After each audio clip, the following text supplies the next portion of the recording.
Buenos días. Las implicaciones sanitarias y económicas del coronavirus pueden estar ocultando otro de sus efectos, quizá el más preocupante de todos en el largo y muy largo plazo. Me refiero al efecto geopolítico. Desde la Segunda Guerra Mundial y desde la implosión del comunismo europeo que puso fin a la Guerra Fría, la mayor parte del mundo ha disfrutado de un largo periodo de paz y estabilidad, aunque ensombrecido, por supuesto, por los llamados conflictos de baja intensidad. Durante estas décadas, durante esta Pax Americana, la pobreza se ha reducido drásticamente y el número de regímenes tiránicos también ha ido reduciéndose conforme se introducía en muchos países del mundo unas instituciones de gobernanza más civilizadas. No hemos vivido ni mucho menos en un mundo idílico o ideal, pero sin duda ha sido mucho mejor que cualquiera de sus alternativas totalitarias.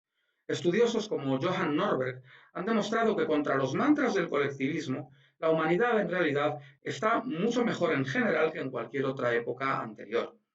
Sin embargo, ese marco de creciente prosperidad económica y desarrollo en todos los sentidos ha padecido un tumor también creciente que ha amenazado con hacer inviable el sistema capitalista en varias ocasiones, sumiéndolo en un pozo de deuda. Ese tumor ha sido el estatismo blando o moderado, cuya expresión política ha sido la socialdemocracia generalizada y transpartita, con su paternalista estado del bienestar, que en realidad solamente ha dado bienestar al propio Estado y a sus gerentes, y cuya expresión económica ha sido un altísimo nivel de intervencionismo, con recetas keynesianas que solo han agravado los vaivenes del ciclo económico. Ya antes de esta pandemia, todo el mundo daba por segura una fuerte crisis económica inminente. Por lo tanto, parece como si el coronavirus hubiera salido al rescate de los intervencionistas y de los estados. Están de enhorabuena a todos aquellos que secretamente ansiaban grandes desastres para que el posterior esfuerzo de reconstrucción permitiera volver a aplicar las recetas fallidas de los monetaristas y de la barra libre de deuda y de déficit. Hace ya más de una década que el economista socialdemócrata Paul Krugman escribió sobre lo maravillosa que sería, según él, una invasión extraterrestre, porque permitiría un fuerte boom económico en la posterior reconstrucción. Detrás de aquel gracioso eufemismo se escondía en realidad el anhelo de una guerra. Y parece que Krugman ya tiene lo que buscaba. Krugman y los socialdemócratas ya tienen su guerra. En España, Pedro Sánchez no para de hablar de un plan Marshall, pero conviene recordar hasta qué punto tuvo que hundirse una Europa devastada precisamente por una guerra para que fuera de aplicación un plan Marshall. Además, en esta ocasión, ¿quién va a inyectar trillones a Europa cuando todo el mundo está afectado? ¿Quién va a ser el hermano mayor que nos ayude cuando el de siempre, el hermano mayor por antonomasia, está ensimismado y fatigado por estas 7 décadas de jefatura y además tiene que hacer frente a su propia situación doméstica? Los Estados Unidos salvaron 2 veces a Europa, pero pudieron hacerlo porque no tenían la guerra en casa. Y además, Washington tenía por entonces una vocación clara de ejercer un rol de liderazgo geopolítico planetario. Gracias a ese rol y gracias a la revolución tecnológica, el mundo pudo transitar hacia la globalización económica capitalista y hacia la libertad individual, llevando la modernidad cosmopolita occidental, la apertura cultural y la gobernanza civilizada hasta los últimos confines de la Tierra, con mejor o peor fortuna. Ahora, en cambio, tenemos una pandemia que nos afecta a todos y ya desde antes se había debilitado mucho esta Pax Americana a causa de la apatía exterior de Washington, con un presidente indiferente ante sus aliados y que, si no trabaja para sus rivales históricos, a veces francamente lo parece. Los europeos nos estamos jugando salir de este desastre mucho peor de lo que entramos, económicamente arruinados y políticamente sometidos a unas hegemonías nuevas, indeseadas y desde luego mucho peores. Y tenemos el enemigo en casa, porque los 2 totalitarismos previos a la Segunda Guerra Mundial, anteriores a esta Pax Americana, los 2 están resurgiendo con fuerza en todo el continente.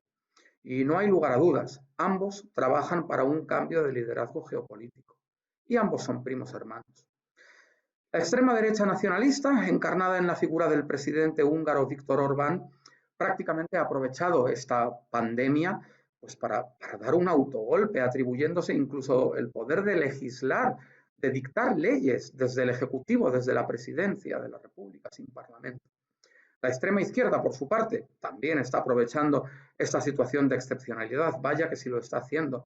Sin ir más lejos, aquí en España, Podemos intenta encaminarnos a la expropiación, a las nacionalizaciones, a la destrucción del trabajo autónomo y de las pymes, que siempre han sido objetos del odio de la izquierda, y a la implantación permanente de unos niveles de control social e individual francamente intolerables. Y en España, como en Hungría, el Ejecutivo intenta arrogarse todo el poder y minimizar cualquier forma de control político y social, tanto de la oposición, de los parlamentos, como de los medios de comunicación y de la propia sociedad civil. Detrás de la extrema derecha y de la extrema izquierda, lo que se deja sentir es el intento de reconfiguración geopolítica de quienes impulsan a esa extrema izquierda y a esa extrema derecha.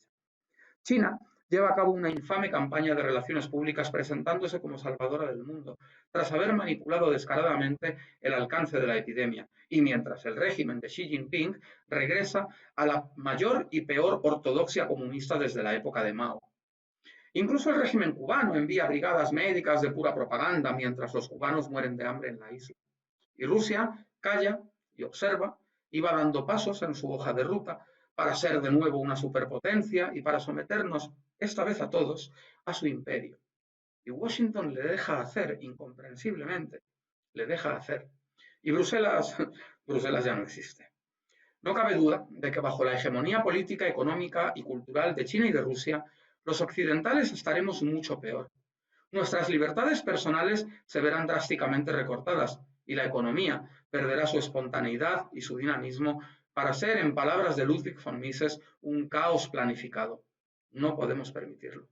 En estos momentos confusos es urgente salir al rescate de los valores esenciales de la gobernanza política y económica occidental.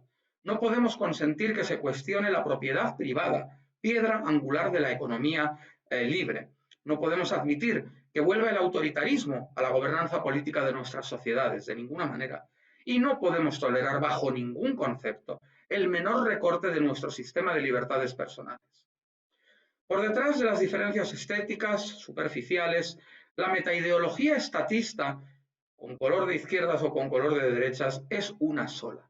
Y en el tablero internacional, quienes principalmente impulsan ese estatismo extremo son precisamente Rusia y China. Europa tiene que reaccionar y tiene que hacer reaccionar a los Estados Unidos. De no hacerlo, en unos años todos viviremos en una tiranía global y tendremos que recordar a Alexander Solzhenitsyn para lamentarnos de que la libertad solo haya sido un sueño del que, por desgracia, habremos tenido que despertar.